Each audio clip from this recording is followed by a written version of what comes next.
Welcome back to this World of Warcraft Let's Play. You're Sambo, and joining us as always is our Worgen Mage, Terrace. Say g'day. Fate has brought you here to me. Fate has indeed brought us here to Darnassus, where of course if you joined us in the last episode you'll know we're in the middle of a bit of a run around the city. Let's have a look, just introducing what major cities are like in WoW. Of course we're focusing on the Night Elf capital here of Darnassus, where in the last episode we went through the temple gardens there, showing you the bank and the mailboxes. We went down to the Temple of the Moon where we saw the statue of Elune and Tyrande Whisperwind, who is of course the factional leader of the Night Elves. We saw our mage trainer down there. Then we went all the way over to the Cenarian Enclave where the druids are and the mounts are. We went through the Craftsman's Terrace, showing you all the vendors there for the various professions in the game, like cooking, tailoring, jewel crafting, first aid, you name it, it's all there for your training needs. And we went through this open area here where we saw the Ancient of War, and now we've ended up here in the Warrior's Terrace, and this is where we're going to carry on. And as one might imagine, the Warrior's Terrace has a number of things warrior related, obviously warrior trainers being one of the big things, but one of the major things that's here is a group of battle masters. And of course you're probably going to say to me, hey Sambo, what on earth is a battle master? If we click on one and talk to them, we can see here what it actually does is bring up the PvP panel. And this is a list of the various battlegrounds that are available to us at this level of the game. And of course, as we level up throughout the game, this list will get longer and longer. And we've been through this before. We've got Warsong Gulch and we've got Arathi Basin. One is a capture and hold style PvP instance, and another is a capture the flag. So this is just a way of getting to them, if you like, and it opens that particular panel. We can see here we've got all sorts of other PvP related things that we're too low level for. But another way of getting to them is here, the player versus player button, which is right in the middle of your control panel. So the battle masters are a little bit outdated now. Although this one here, you can see it's the Battle for Gilneas Battle Master.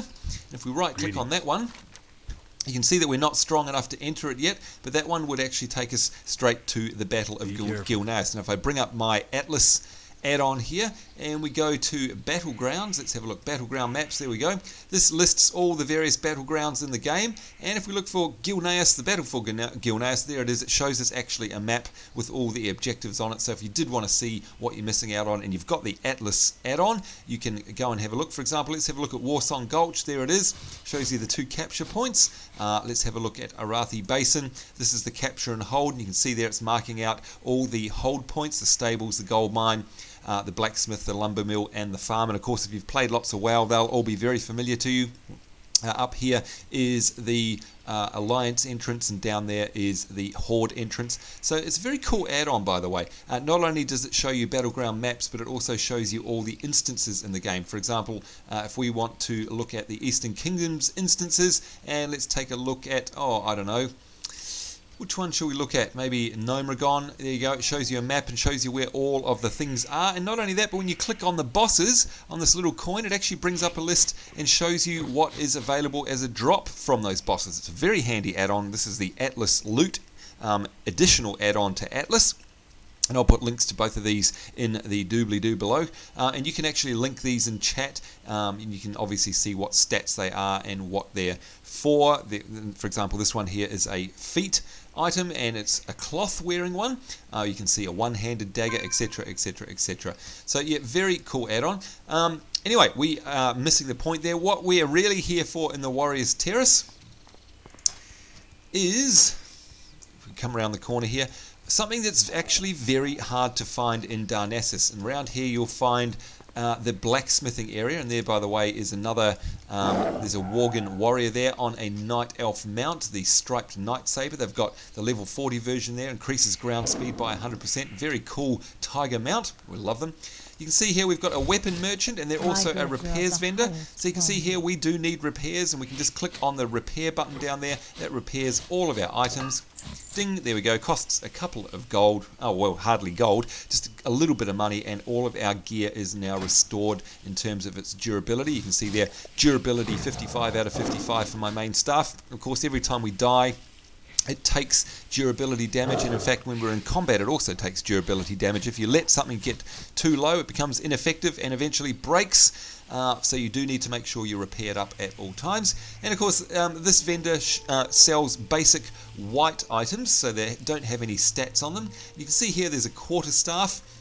In this case it's actually less stats than the one we've already got. Good luck. It's quite handy just for selling junk, but the main purpose we're here, not for blacksmithing because we're not a blacksmith, it's to access this, the forge. That's right, in Darnassus this is where the forge is. It's a tiny little thing and everyone always says, where's the forge in Darnassus? Here it is, and if I open up the map, let's take a look.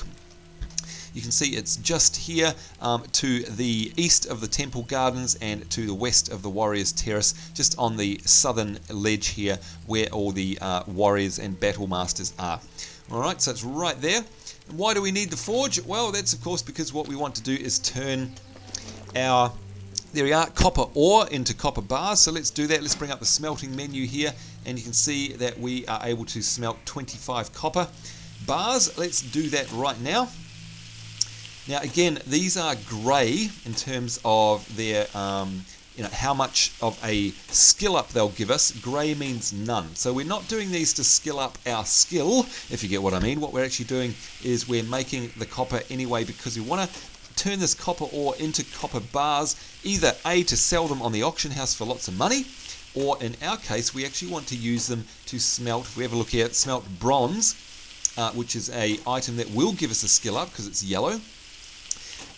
Smelting bronze requires 1 copper bar and 1 tin bar, and it will actually give us 2 bronze bars for that cost. So we need copper bars, and we're also going to need to mine ourselves some tin, which I'm sure we'll get in the next zone. There'll be tin nodes around. Again, won't give us any skill ups when we make them, but are required for the bronze. So there we go, that's all done. We got what, 25 copper bars out of that. That's very good. Moving right along, let's hop down. I'm just taking the shortcut, taking a jump. Right next door to Warriors Terrace is the Tradesman Terrace, and you can see here it's very cool, all these open plan little huts with multiple levels, and it's, as you might expect, it's for tradesmen, selling vendors. And by the way, you might remember at the end of our last episode we're also collecting kimchi jars. Here's some of them. We're doing that for our daily cooking quest. And if we have a look here, where is it? There we go, cooking, and you can see it's got in brackets beside it the word daily, so you do know it's a daily, and that's going to give us a chef's award and cooking skill up, so we want to try and do them as much as possible every day. But you can see here, for example, we've got weapons shops. Over in the distance there we've got thrown weapons, we've got a Fletcher, so they're obviously hunters' arrows and bows and things like that. We'll take a wander through there in just a second. We've got a general goods vendor. This is a general goods store. You can see a player there utilising it. But the main thing around here, and by the way, if you ever get lost, look for the mailbox. And again, here we are on the map. We're just south of the Warriors Terrace, and you can get to it by wandering from the Temple Gardens across that bridge there. We are at the auction house. This is actually the auction house here. Very open plan. You can see a couple of players. There we go, auctioneer and another auctioneer. It doesn't matter, you can choose any one. And of course, when we click on this, this is going to bring up the auction house, which is, of course, a major part of the economy in WoW, huge part of it. So let's right-click and have a look at the interface. Now, it's worth bearing in mind here that the default AH interface is very good, by the way. Certainly not going to bag it out, but I use an add-on called Auctioneer. Now, I'll also put the link to that in the doobly-doo below, and I highly suggest you get it for a number of reasons. And they're about to become apparent. Firstly, what it does is it adds a couple of tabs here to the standard auction house window. So we're going to go through this in some detail, and you'll be able to see what the add-on brings to the table. It's very handy. For a start, let's say we're first time visiting the auction house and we want to buy something. Okay, we want to buy ourselves a new weapon or some new clothing or some regents or materials, who knows, whatever it is. You'll see that for a start the auction house is divided up into sections. We've got weapons, armor, containers, consumables, glyphs, trade goods, recipes, gems, miscellaneous and quest items. So straight away we can click on them and open up subcategories. So for example, let's look at armor. Let's pretend that we want to get ourselves some new clothes. We know for a fact that we can't use leather, can't use mail, plate, shields, or anything like that. What we are a cloth wearer because we're a mage. So we click on cloth, and then it brings up another submenu. It's so well done. Let's say we want to look for a chest item, like a new robe or something like that. We click on chest. And what we can actually do without having to type anything into the name field, and by the way, if you did know that you were looking for a particular item, you could type part or all of its name in there and then do a search. But what we want to do is we want to say, hey, we want to look for a cloth chest and we want to give it a level range. We know we're level 14, so we're going to make the upper range level 14 just to limit the search results there. And let's say we were interested in anything from, I don't know, level 11 to 14. All we have to do is tick usable items. And that will mean that it'll only show us items that we can use. Now, you don't always want to have that ticked, of course. If you're into trading, if you like to become a trader in WoW, you may want to pick up items that you yourself can't use, but you want to on-sell for a profit. You would untick that. But in our case, we're looking for a cloth chest item that we can use, and we just literally hit search. And there we go. We can see that there's one there, a canvas vest. There's not much on at this low level or at this particular time of the day. And by the way, what's on the auction house obviously is driven by players only. So, for example, certain times of the day, certain days of the week are quieter than others. Once you have played the auction house for a while on your server, you will get to know when are the hot and the cold times. But this one here is available. You can see if we click on it, because I've got display on character ticked, it will actually show us wearing that item. So that's what we would look like there. I'll zoom right in with that particular canvas vest. Now, if I hover over it, we can see it's actually going to give us 8 more armor, but take away 2 intellect. So this is just an example. I'm not actually going to buy this. But you can see here that what it's got is a price, and it's got a couple of prices there. One is 2 silver 14, another is 20 silver. And basically what it's doing is it's allowing us to choose. It's showing us what the bid price is, and it's also showing us what the buyout price is. In other words, if we wanted to put a bid on it, it would basically allow us to put a bid for this price down here. It's automatically filtered out. Current bid is set at 2 silver 14. So if we wanted to bid on that, in other words, wait till the time left on the auction runs out, and it may actually be our last bid and we might get it for that cheap price, we would click bid. And you can see here it's got 48 hours left in the auction. Okay, so, and it even tells you who the seller is, which is quite cool. But if we didn't want to wait that long and we just wanted to buy it outright, when you post an item, and we'll go through that in a minute, you can actually set a separate buyout price. And in this case, it's 20 silver. So if we wanted to buy this right now, just like eBay, we could click buy out and it would cost us 20 silver. If we wanted to take our chances and take a bit of time, we can click on bid and see how we go, and it may only cost us 2 silver. If anyone outbid us in the meantime, we don't have to be here. We would get something come in our mail stating that somebody outbid us on an auction, and we'd get a refund of our deposit as well. Alright, so that's how you search for items. Let's reset that. You can just click the reset button. Let's say, for example, I wanted to search for, I don't know, copper bars. If I know the exact name of it, what I can do is I can either type in the word copper up here and then hit search, and basically anything in the entire auction house that has the word copper in it will come up with its buyout and its bid pricing, and you can see there what level they're used for and who's selling them and all the rest of it. And you can, by the way, click on these top column headings to sort. For example, if I click on price, okay, it's actually going to sort this by price, and at the moment it's doing it most expensive to cheapest. If I click that again, it's actually going to do it cheapest to most expensive. So for example, I can see there's some plans, some blacksmithing plans. If I was a blacksmith, I'd want to buy those, and they're cheap at 1 silver. And as we scroll down, the items get more expensive. Or there's another way of doing it. If I know exactly what I want to look at the price on and I have it in my inventory, as long as I've got the cursor up here in the name window, I can actually shift click on an item and it will put the exact name of that item in there automatically. I don't have to type it in. Click search.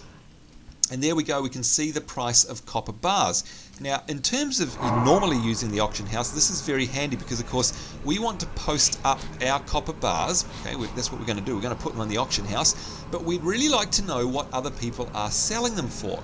So this is a way of finding out. But with the auctioneer add-on, it's even easier than that, and I'll show you in a minute. But right now we can see people have got stacks of 20 of these up for about 26 gold. So, it's well worth building these, because as you can tell, we've got one stack here, which hasn't cost us anything but time. We currently have 1 gold 40 in our bags. If we were to sell one of these stacks on the auction house, even if we were to undercut the people that are already there, let's put them on at, say, 25 gold, not 26, we'd suddenly be 25 times richer than we already are. Okay, I'll let that sink in for a moment. One stack of copper bars that is basically, you saw us make it just before. All we have to do is mine them out of the ground. We currently have 1 gold and 40 after all of our level 14 questing. If we sold one stack of these on the auction house, even at the same price, 25, 26 gold. Okay, you can see why it's worth using the auction house. As it happens, though, we're probably going to keep them because we want to make some other, the brass I think we need the copper bars for. But what perhaps we'll do is go through the process of showing you how easy it is to use using Auctioneer. So, with Auctioneer, what we do, we go to the tab called Appraiser. Alright, it brings up this window. And down the left-hand side is everything in your bags that isn't bound to you. Okay, so in other words, if we have a look at this robes here, the flying Worgen robes, you can see that the tooltip there says that it's soul bound. Alright, now what that means is that we can't sell it to anybody else. We can only sell it to a vendor. So absolutely we can't sell it on the auction house. That, as a result, won't show up in here in this list. Alright, so that's good. But let's see, we've got a set of pants here, burnt leather breeches. We definitely want to sell those, okay? How do we know how much they're worth? What we can do is we can click on it and we can click refresh. And do you know what it does? Take a guess. There we go, 1 scan remaining. What it does is it searches the auction house for the price of them. So let's take something like light leather, for example. And here we go, I've clicked on it and I hit refresh. It's the best add-on ever. What it does is it brings up all of the items on the auction house at the moment that are similar or exactly the same as light leather. So these are all the available light leathers on here. And you can see, for example, that people are posting them at a varying range of prices. All right. What Auctioneer does, and of course it's hard because some people are posting them in stacks of 20, some people have got 4, some people have got 17 up there, 12. It's very hard unless you've got a calculator to figure out what the price per individual item is. Now, Auctioneer actually has it breaks it down here and says, hey, what is the minimum price for each one and what is the buyout price for each one? In other words, bid versus buyout. And it actually lists it out at a per item level. All right, so all that information is right there for you to use. But if we just hit refresh, we'll do it again. You can see what it's done up the top here. It's automatically populated the prices for me. So it's saying if you want to basically slightly undercut everyone else, it takes an average of the prices of all of the available stuff on the auction house and automatically sets your bid and buyout prices at the best prices they can possibly be, somewhere in between. So in other words, attractive enough to make somebody buy it, but also enough for you to make a nice healthy profit. How is that? It's awesome, isn't it? And again, this is Auctioneer that I'm talking about. And you can see here it's got a pricing model to use. I normally default that to market price. And I'll show you why you wouldn't do that in a minute. So let's set it to market price. Once again, I'll go right from the beginning. Let's say we're wanting to sell this light leather, which of course we are because we've got it from skinning. And we can't use it. We simply want to turn it into money.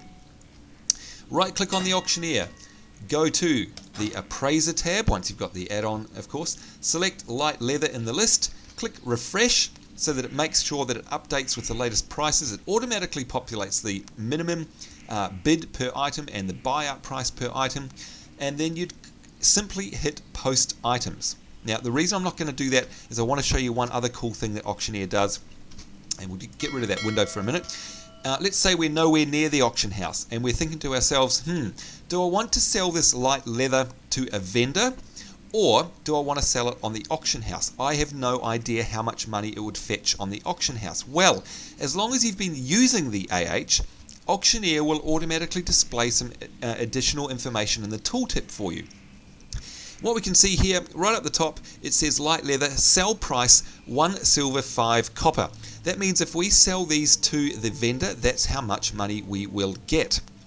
Right, now if you have a look down the center of the tooltip, and you may not be able to see it too well in the YouTube video, but we can see here that it's got a market price and it tells us how many it's scanned from our particular auction house. And it's saying there market price, and it's seen 47 of them, is currently 16 silver 75. So immediately we can tell just by hovering over that and looking at the tooltip that, hey, we're going to be better off putting these on the auction house. Let's not sell them to a vendor. Let's keep them in our bags or keep them in our bank and wait till we get to a city where there's an auction house, and we'll sell them there. So wherever you are in the world, that information will come up. And it even says here, here's a suggestion. It's suggesting that you auction this item. And of course, it will also tell you if you think it's better, if it thinks it's better for you to sell it to a vendor. So it's very good. And it's saying basically at that price, you're going to get either 93 silver if somebody bids on them, or 1 gold 17 if somebody buys them outright. All right. So it's very useful information there. So let's do it again. We go there, we open Appraiser, we click on light leather, we hit refresh to make sure that the most recent prices are updated, and it's putting a competitive price in our bid and buy slot, and we literally just hit post items. Bang, there it is. You can see they've disappeared from our bags, and they are actually now on the auction house live. And in the chat it tells you here that you've posted a batch of light leather, posted 7 items. The minimum bid value was a gold 15, and the total buyout value was 1 gold 28 silver, and that auction has been created. It's that simple. You'd then walk away. And then of course what you'd do is you'd wait, and hopefully someone will buy that, and of course you'll get notification and money in the mail. If the auction doesn't sell, the items will get returned to you in the mailbox, and you'll get your money back in terms of the deposit you put on, less an auction fee, a very small fee. We can of course at any time come to an auctioneer and check what current auctions we have by clicking on the auctions tab.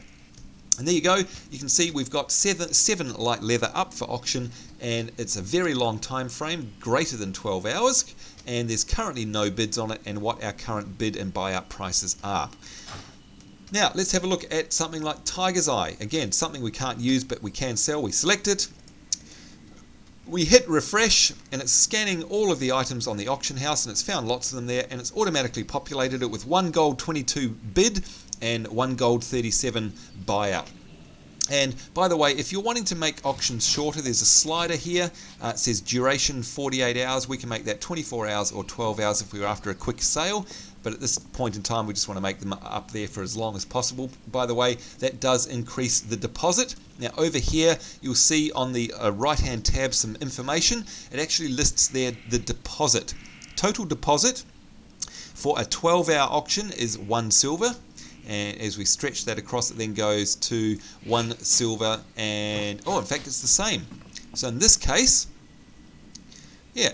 what it's actually doing is adjusting the pricing depending on how long it's up there for. So it's actually reducing the price for a longer auction, but in this case the deposit stays the same. Sometimes the deposit will increase if you increase the auction duration. Anyway, we just hit refresh, make sure we've got the latest prices populated, automatically hit post items, bang, there we go. Shadow Gem, same deal, refresh, wait for it to refresh, post item. That was 2 gold, that one. There's a green item, Scalping Tomahawk of Stamina, something that we can't use. Refresh. And this is interesting. Look, you say there is no market price because these Scalping Tomahawks aren't up on the auction house very often. So it can't calculate a market price, or we haven't actually seen one ourselves yet. So we can't use default market to actually see what the price of them are currently on the auction house, and therefore what price to set ours competitively. So what you do instead, Auctioneer has a great feature. You drop this pricing model down here, and you simply select the second one, vendor markup. Okay, so we click that, and you can see what it's done is automatically populate these fields up here. And what it's basically done, and this is all configurable, but the default is that it's tripled the vendor price. All right, so basically it's saying, hey, if we sell this to a vendor, it's basically about 3 silver and so many copper. If somebody wants to buy it out on the auction house, it's going to be 3 times that, 10 silver. Alright, so you basically run with that and hit post items, and there we go, it's up. Same with the burnt leather breeches. Let's do a refresh. Probably won't come up. No, there's no market price for them. We'll just go to vendor markup and hit post items. There we go. Compact shotgun, refresh. No market price. Let's select vendor markup, post the items. It's as simple as that, folks. Malachite, there's probably lots of that on the AH. Let's have a look at scanning. Yes, it's found lots of them. It's automatically put in a decent market price that's halfway between the really low cost ones and the really high ones, putting it at a competitive undercut price post items. It's really simple. Ruined leather scraps, same again. We don't need them, we collect them, but we don't use them. And again, if I hover over it, it'll tell us that they're used for leather working. It's automatically put a price in there. Post items once again. There we go. Let's have a look what the copper bar is worth. And you can see here that if we sell 20 of them, it's going to net us 7 gold in this instance. The prices have been updated. And that basically also updates these tooltips that I was talking about earlier and keeps them refreshed. We're not going to sell them, even though they make us lots of money. For now, we're just going to hang on to them because we need them for our actual training of our skill. Rough stone, however, we've got 82 of them. Let's refresh the auction house there. It's going to do a quick scan. You can see it's ticking along there. It's a bit of a slower scan because in this case there's probably lots and lots of rough stone on the AH. And it's definitely taking a while. And we've got some gold spam coming up there. Like I said earlier, let's report that player. There we go. It's put them in at, looks like 2 silver. Now just to be sure on that, because it is taking a while, I'm going to go to Browse, click in the name field, shift click on the name Rough Stone, do a search, and let's see what it can find. Searching for items. Doesn't normally take this long, so I'm not sure what's going on unless let's have a look. I'm wondering if we've disconnected or something. No. There we go. You can see that there's actually heaps and heaps and heaps of them, all sorts of pricing, so they are on there. Let's go to the appraiser, and yep, okay, it's found them now. It's populated a price automatically. Let's post the items. There you go. You can see it's automatically putting them into stacks. That's just a confirmation. And now if we go to our auctions tab, now you can see that list is populated with all of the auctions that we've just placed up there. And you can see already, look at that, Scalping Tomahawk of Stamina is actually sold. And we'll get the money in an hour. Somebody has already bought that, some player called Cleems, and we've got our money coming into us. That will arrive in our mailbox. So you can see in that, 60 seconds it was up, it's already sold, somebody's bought it. There is a very healthy economy in the WoW auction house. If you're not using it, seriously, you're being a bit silly. It's a great way of making lots and lots of money. And of course, more than that, it's a great way of finding items. For example, let's again go into armor. We'll go to cloth. We'll go to head, we'll set the level range of say 10 to 14, do a search, no items found. Let's extend that out to level 20, no, still no items found, make it 30 perhaps, there we go. So you can see there's a bunch of items on there, level 27, 24, etc. If you're ever looking for gear, this is where you come. Alright, so I hope that's explained the auction house. I know we spent a great deal of time on it. The auction add-on called Auctioneer, I'll definitely link that. It was well worth doing that, I think, because a lot of people don't know about Auctioneer, and it's very handy. It's going to make you lots and lots of money. A lot of people actually play WoW. They don't quest, they don't do anything. They have characters that are specifically set up. Just stay at level 1. And like I mentioned earlier, they become traders because what they do is they scour the auction house just like eBay, and they look for deals. They look for items that have been posted by players who don't know what they're doing and have posted items way too cheap. And of course what they'll do is a trader will pick that up for a nice cheap price, and then they'll resell it for a more realistic price, making lots of healthy profit in the meantime. So it's well worth being a trader. Alright, so to finish off this episode, let's just take a quick tour through the Tradesman's Terrace. You can see we've got these glorious Night Elf structures here. We've got a meat vendor there. What do we got up here? We've got Mason's Staff Merchant, a Blade Merchant. Let's have a look at the Staff Merchant. There we go, there's that quarterstaff that we saw before. We can sell our junk here. We've got a thrown weapons, a Fletcher, two-handed weapons. So basically, being a tradesman terrace there, all sorts of trades that are selling their gear. I can see a cloth armor merchant coming up. We'll do that. There we go. We've finished the cooking quest, so we'll need to go hand that back in at the cooking trainer, which of course was in the craftsman terrace area. We'll head over there in a minute. Here's a cloth armor merchant, and of course we wear cloth. So for example, it's well worth just checking out what is at this vendor in case they have things that are better than what we've got. And in this case, I think we're going to find that they have. So we're just going to go down, and again, I'm comparing the tooltips here to see if anything has got better stats. Oh, like this one, for example, knitted sandals for 1 silver. We're going to buy them because they give us more armor. There we go. Let's have a look at the next page. Knitted braces. Yep, they give us more armor. We'll take them. Knitted gloves. We're definitely going to take those. That one gives us more armor but less intellect, so we don't want it. This one here gives us more armor but less stamina. We don't want that. This one gives us 15 armor.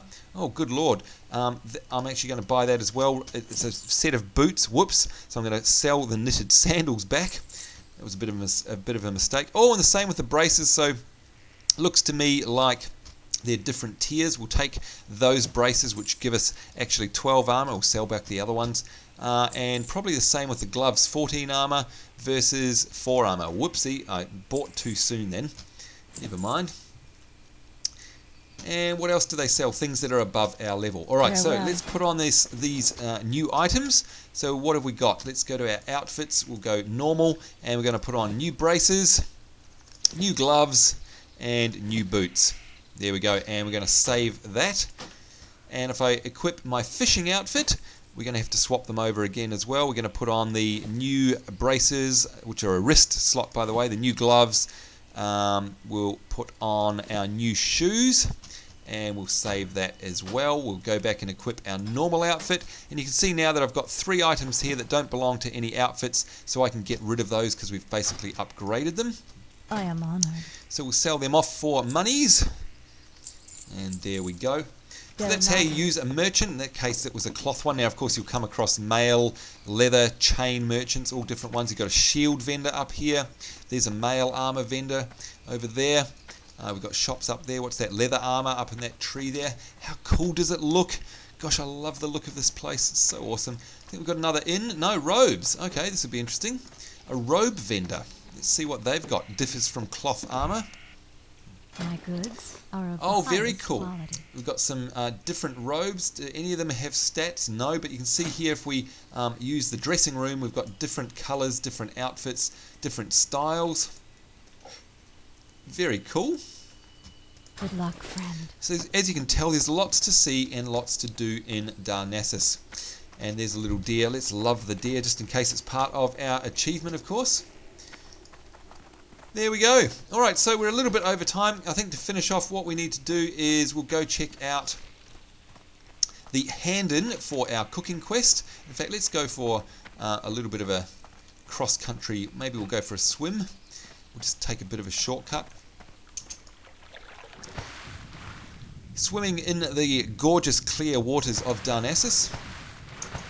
And there's some more WoW gold spam. We'll just report that player.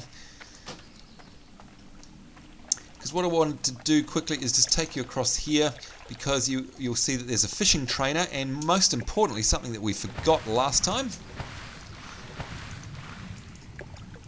I'll show you what that is. The fishing trainer, let's see if we can level up our skills. Train me. I don't think we're high enough. No, only 32 out of 75, so I do need to level up our fishing. But you can see here they've got one of those familiar blue exclamation marks, and of course that means that they've got a daily quest. So as you know, you've already got a cooking daily quest. You can also get a fishing one. Let's have a look and see what that says. An old favourite, herring is one of the most sought after fish in Darnassus. But it's not just any herring. The Kelderai herring is native only to the waters surrounding Teldrassil. So basically she wants us to rebuild her stocks, and we have to go fish in Ruttherin village, which is at the bottom of this tree. If we zoom out, you can remember this is a great big tree, and down the side of it at the bottom is Ruttherin village. So we will hop down there for this daily quest. Let's have a look, and we have to catch 8 of them, and just like the cooking, what it will do is it will actually increase our skill while we fish, of course, but it will also give us as a reward a fishing skill point and a bag of shiny things. Of course, we all like shiny things. And you can see here is a fish vendor. They will literally sell raw fish. and also a fishing supply vendor, which will give us a shiny bauble, which adds 25 fishing skill to our rod while we fish. We might take one of those just in case the waters down in Rupthurin are a bit high for us. And you can see here also, by the way, we have a fishing pole in our bags, but you can see we've now got access to a strong fishing pole, and this fishing pole actually will automatically increase our fishing skill by 5. So you know what, we're going to buy one of those. It also looks a bit different if we go to our fishing outfit and equip that. There we go, equip. We'll have a look at that. Here's our fishing pole.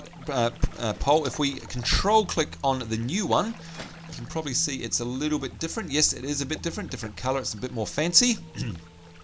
There we go. So what we're going to do is we're going to replace our fishing outfit with this new fishing pole that gives us a +5 increase. We're going to save that. Yes, thank you very much. Nice little upgrade there. And we'll get rid of our old one. There we go. Alright, so important that you do see the fishing and the cooking trainer. And we're going to take another little shortcut and we'll head back to our hand in to the cooking quest, because of course we want that extra point. You need to hand it in today because of course what that does is reset every day, so you don't want to miss out on that, because of course if we leave it till the next day to hand in, we won't be able to pick up the quest again for another 24 hours, and we absolutely don't want to miss out on that opportunity wherever possible. And I think they were over there somewhere. Yep. Let's use our dark flight. Oh, and of course I swim. Silly Sambo. Duh. Never mind. Alright, so there they are up in the cooking training area. We can hand this in. Very cool.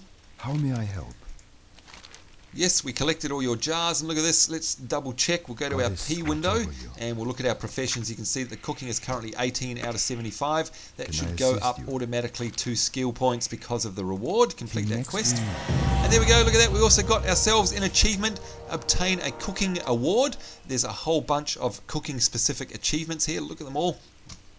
So there's a couple of things that have happened. If we go to our professions now, you'll see that that's now up to level 20, which is great. You can see that the fishing, you probably can't see this on the YouTube video, but it actually says fishing is 32 plus 5 in green there, which is of course because we're using this very special strong fishing pole with its added buff of +5 fishing.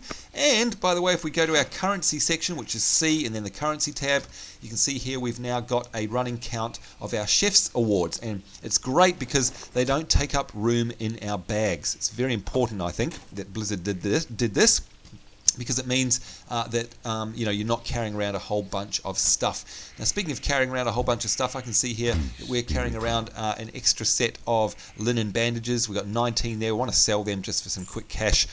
We only want to ever carry around a stack of 20. One more thing that's around here somewhere should be first aid. Let's see if we can find them. What's that, mining?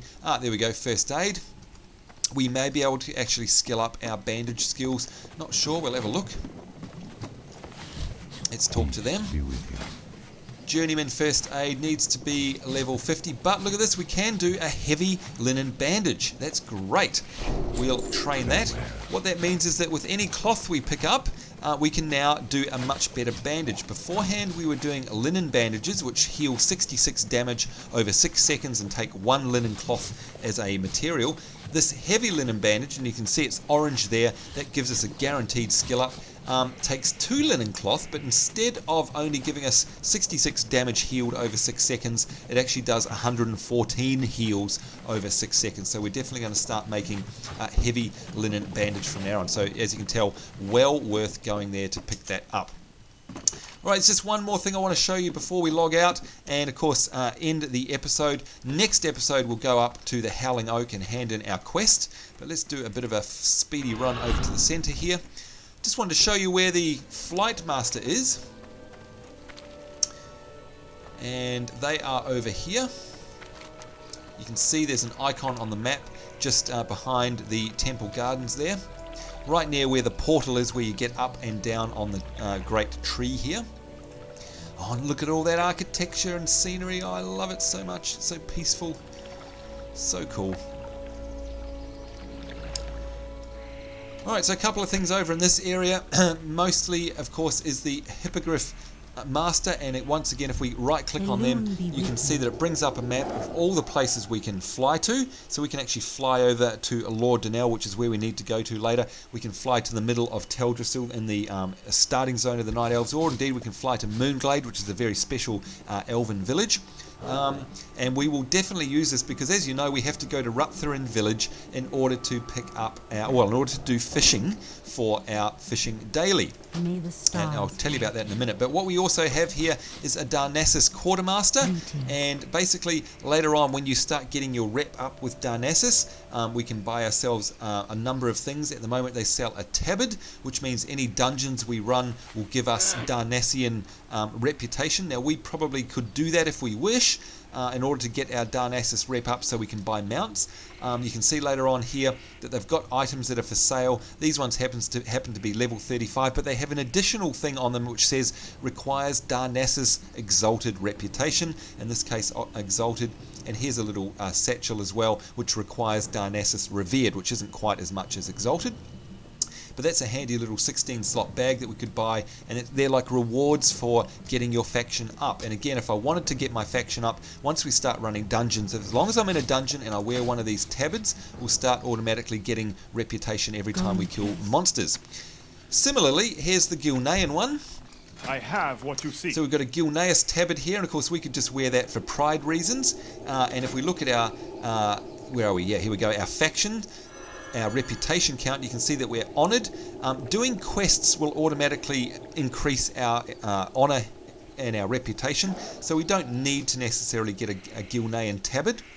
But if you want to get it there quicker by running dungeons, you of course can do that. So what I'll do is I'll buy one of these for 9 silver. Watch your back. Gilnean Pride, we'll equip ourselves in our normal outfit. Here we go.